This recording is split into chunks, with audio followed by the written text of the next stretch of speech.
Hey, welcome to Keywords. I'm Jacob Mukherjee. This one is V for veganism. Today, I want to ask if veganism is just about our individual lifestyles or whether we can see it as a collective political movement against oppression. Veganism is one of the fastest growing social trends of our time. The number of vegans in the UK grew fourfold between 2014 and 2019. And some predict that a staggering quarter of the UK population will soon follow a plant-based diet. So it's clear that veganism is on the rise. Food chains like McDonald's, Burger King, and KFC have all recently introduced options that don't contain any animal products. And the plant-based food market is worth an estimated $50 billion worldwide. Okay, so veganism's all about food, right? It's about dietary choices, about people opting, say for health reasons, to eat only plants. Well, that's pretty simple then. Except that's not what veganism is. Strictly speaking, veganism isn't a lifestyle. It's not about health or about disliking the taste of meat or not wanting to pollute your body with animal products. In fact, veganism isn't really about what you eat at all. At least, it's not only about that. So what is veganism? Well, it's an ethical code. And you could argue even a political position. According to the UK Vegan Society's widely used definition, veganism is a philosophy and way of living which seeks to exclude, as far as is possible and practicable, all forms of exploitation of and cruelty to animals for food, clothing, or any other purpose. Veganism, then, is a commitment to a world where animals are not commodified, exploited, consumed, imprisoned and/or killed in their hundreds and hundreds of millions, either for their flesh or for their byproducts, such as dairy. And the practice of not personally consuming animal products is a small action in line with that goal. So you can see veganism as a form of consumer boycott. And for many vegans, it's also a practical demonstration of their principles. Okay, that makes sense. But I claimed earlier that you could see veganism as a kind of political position. So what does any of this have to do with politics? Isn't veganism all about personal choice, ethics, individual consumption? It's true that veganism is about personal conduct, and it can be quite detached from politics. It's also the case that veganism can seem like a single-issue cause because it's concerned, above all, with animal rights. While that's true, our mass consumption of animals harms all of nature, humans included. Capital exploits human and non-human nature alike. But it's far worse for animals. While the human labourer has her labour power commodified, for animals, it's their bodies themselves that become commodities, with value extracted from them in a very literal sense. Think about the broiler chickens that are selectively bred so that they can reach the size when they can be slaughtered in just 6 weeks. That's 3 times faster than in 1960 for a chicken 4 times the size. Or the cows that are pumped full of antibiotics to make them grow more quickly, contributing to the threat of antibiotic resistance among the humans who eat them. That last point shows how capital, in exploiting and appropriating nature, also harms human society, ultimately makes our world unsustainable. Marx wrote about how capitalism robs nature, disrupting the delicate metabolism, that's the exchange or balance between humans and nature, creating a rift between us and our environment and risking ecological devastation. Animal agriculture is, and I quote, one of the top 2 or 3 most significant contributors to the most serious environmental problems at every scale, from local to global. That's not some vegan eco-Marxist speaking.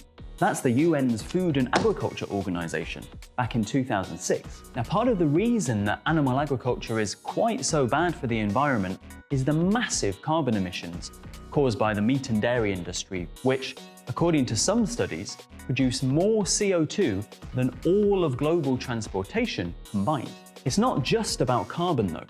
Animal agriculture also uses huge amounts of land, especially when you factor in all the land needed to grow the plants that are fed to to the estimated 70 billion farm animals worldwide. Using all this land for agriculture harms biodiversity by wiping out the habitats of wild animals. For example, by destroying wetlands and forests like the Amazon rainforests, which also would otherwise soak up carbon and reduce global warming. The UN says we need to rewild and restore an area the size of China to deal with ecological crises. But we can't do that if we continue to use such vast areas for animal agriculture. Now, these industries also increase the risks of pandemics, both by directly incubating diseases on huge megafarms, and also by encroaching on the homes of wild animals, bringing them into contact with humans. Remember the bats that probably started COVID-19? Okay, fine. But the thing is, you could agree that animal agriculture is a problem and still not be vegan or sign up to veganism as an agenda. Because surely, to solve the problems I've outlined, we need to change systems, change structures, not just change our own individual behavior, don't we? Changing consumer behavior to try and influence markets rarely transforms society, at least not on its own. Corporations are skilled at taking advantage of or incorporating trends in ethical consumerism in order to make money, while still maintaining all of their existing exploitative, profit-making activities. Take all those companies I mentioned earlier that are now profiting from what we might call plant-based capitalism. McDonald's, Burger King, KFC. Yes, they sell some plant-based options, but most of what they sell is still animal products. And so they're very much involved with imprisoning and killing animals on a mass scale. You could also argue that a focus on individual dietary and lifestyle choices encourages a narcissistic politics of self-promotion and personal purity. Of course, that's all tied to social media. The top supposedly vegan YouTuber on one list I found, for example, is a plant-based influencer called Fully Raw Christina, with over 1 million subscribers, and her top video is all about how to make watermelon juice. That's fine, there's nothing wrong with that, but it's hardly fighting the power, is it? In fairness, there are other great vegan YouTubers out there, like Earthling Ed, who does talk about pandemics, factory farming, and climate change. But even he and others like him always tend to put the focus on individual actions and consumer power. And you rarely see these activists talk about any of the structural changes that might really help reduce the exploitation of non-human animals. Things like removing state subsidies for animal agriculture and setting up government schemes to convert farmlands into nature preserves, for example. What you see very little of is attempts to link the exploitation of animals with the capitalist systems that govern our world.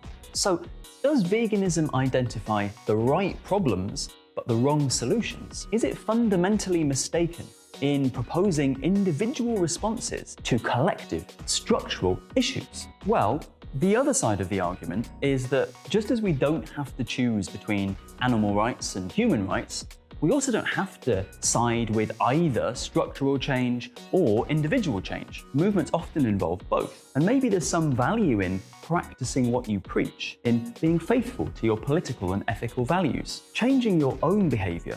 In this case, refusing to accept the commodification and exploitation of non-human animals and the normalization of consuming animal products is likely to transform the way you feel about yourself and the relationship that you and other humans have to nature. And surely, that makes it more likely that you'll support better systems and better structures as well, doesn't it? That partly depends on the politics of the vegan movement, which, as we've seen, is mixed. In any case, isn't it valid to try and maintain personal ethical standards, as long as you avoid morally condemning other people and don't lose sight of the fact that in order to get real change, we need to transform structures? Well, look, that's really for you to decide. If you like, let me know what you think. I'll see you next time. Bye for now.